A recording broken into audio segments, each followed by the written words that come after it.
ঘড়িতে বাজে এখন 4:53।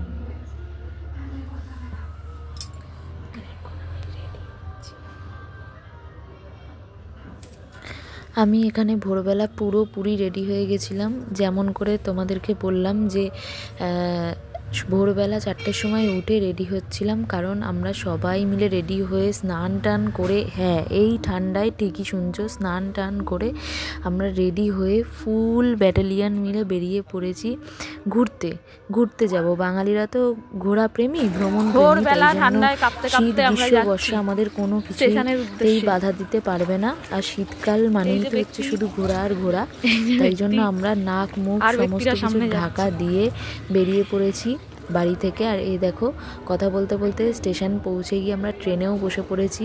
আর এরপরে ট্রেনের জার্নিটা 2 ঘন্টার জার্নি ছিল। এরপরেতে ট্রেন থেকে নেমে পড়েছি আমরা কোথায় না, আমরা সবাই মিলে গেছি মায়াপুর।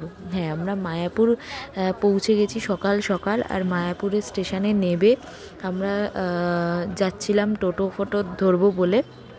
আর এখানের যে ওভারব্রিজটা, সিঁড়িগুলো এত খাড়া ছিল, মানে নামতেই আমার ভয় লাগছিল, কারণ আমি একটুখানি ওভারব্রিজে আমার একটু সমস্যা আছে, আমার একটু ভয় লাগে কেন জানি না। আর এরপরে আমরা সবাই মিলে হাসাহাসি করতে করতে চলে যাচ্ছিলাম টোটো ধরতে। টোটো ধরে আমরা একেবারে পৌঁছে গেছিলাম মায়াপুর, মানে মায়াপুরেই নেমেছি। মায়াপুর নবদ্বীপ ধাম স্টেশনটার নাম। সেখান থেকে টোটো করে যেতে হয়, আমি এত ইন ডিটেলস জানি না। মোটামুটি ওখান থেকে আবার নেবে ঘাট পেরিয়ে, মানে গঙ্গা পেরিয়ে যেতে হয় হচ্ছে মূল মন্দিরটা যেখানে আছে সেখানে। তো এখানে আমরা চলে এসেছি স্টেশন থেকে টোটো ধরে চলে এসেছি হচ্ছে লঞ্চ ঘাট। আর লঞ্চ ঘাট থেকে পেরিয়ে আমরা এবার পৌঁছে গেছি মায়াপুর মন্দিরের কাছে, মানে যেখানে মন্দিরটা আছে সেখানে। তো যারা জানো তারা বুঝতে পারবে আমার এই অগোছালো কথাটা, আমি অতটা গুছিয়ে কথাটা বলতে পারলাম না, তার জন্য সরি। আর এখানে নেবেই এত সুন্দর একটা মন্দির দেখে আমি দাঁড়িয়ে পড়েছি। আর যদিও আমার ফার্স্ট টাইম, কিন্তু সবাই রাজারা আগে গেছিলো, তো ওরাই বলল যে খুব সুন্দর এই জায়গাটা, তাই জন্য আমরা ওখানে গিয়ে কিছুক্ষণ টাইম স্পেন্ড করলাম। আর আমরা যেহেতু অনেক সকাল সকাল পৌঁছে গেছি মায়াপুরে, তাই জন্য আমাদের হাতে অনেক সময় ছিল। আর এখানে আমরা সবাই মিলে একটু পুকুর পাড়ে বসে খাওয়া দাওয়া করছিলাম। তারপরে আমরা এখানে দেখছিলাম যে এখানে শ্রীকৃষ্ণের যে জন্ম বৃত্তান্ত আছে সেগুলোকে মডেলের মাধ্যমে বর্ণনা করা আছে মানুষের বোঝার সুবিধার জন্য। তো সেগুলোই দেখছিলাম, যেহেতু আগেই বললাম আমার ফার্স্ট টাইম, আর আমার এগুলো দেখতে ভীষণ ভালো লাগে। তো এগুলো আমি দেখছিলাম যে কীরকম মানে করা আছে, চারিদিকটা ভীষণ সুন্দর লাগছিল। তো এরপরে আমরা ওখান থেকে ঘুরে টুরে বেরিয়ে পড়েছিলাম মূল মন্দিরের উদ্দেশ্যে, যেটা আমরা সবাই জানি যে ইসকন মন্দির যেটা হয়েছে, তো তার উদ্দেশ্যে আমরা বেরিয়ে পড়েছিলাম। আর এতটা রাস্তা গল্প করতে করতে হাঁটতে হাঁটতেই গেছি, কারণ তখন শীতকাল, সকালবেলা একদম সকাল সকাল ভোর ভোর আমরা পৌঁছে গেছি। মনে হচ্ছিল যে একটু হেঁটে যাই তাহলে শরীরটা গরম হবে। আর চারিদিকে এত দোকান, এত কিছু দেখতে দেখতে কখন যে আমরা পৌঁছে গেছি বুঝতেই পারিনি। তবে হ্যাঁ, লাস্টের দিকে আমি একটু অধৈর্য হয়ে গেছিলাম, কারণ অনেকক্ষণ আগে থেকে 15-20 মিনিট ধরে হেঁটেই যাচ্ছি, তাও মানে মন্দিরের চূড়াটা মনে হচ্ছে যে এই সামনে চলে এসছে, এবার পৌঁছে যাব, কিন্তু পৌঁছতেই পারছিলাম না।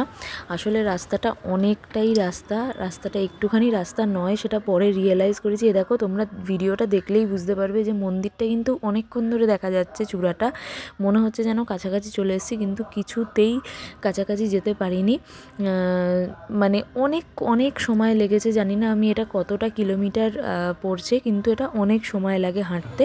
তো এখানে টোটো ফোটোরও ব্যবস্থা আছে, কিন্তু আমরা যেহেতু পাকামি মেরেছিলাম যে বন্ধুরা মিলে সবাই মিলে গল্প করতে করতে যাব, তাই জন্য গেছিলাম। আর ভালোও লাগছিল, কোনো অসুবিধা হয়নি। ফেরার সময় আমরা টোটো করে এসেছি। তো এখানে মূল মন্দিরে পৌঁছে গিয়ে তার ভেতরে দেখছি আরও একটা মন্দির। তো আমি ডিটেলে জানি না যে কোনটা কি মন্দির, কিন্তু আমার পরিবেশটা ভীষণ ভালো লেগেছে। আমার এরকম পরিবেশ ভীষণ ভালো লাগে, চারিদিকে একদম লোকজন ভর্তি, এরপরে আমরা ওখান থেকে সমস্ত কিছু একটু জল বিস্কুট খেয়ে আমরা মনে হলো যে চলো ভেতরটা পুরো ঘুরবো। তাই আমরা বন্ধুরা মিলে সবাই মিলে ভেতরটা ঘোরা শুরু করেছিলাম।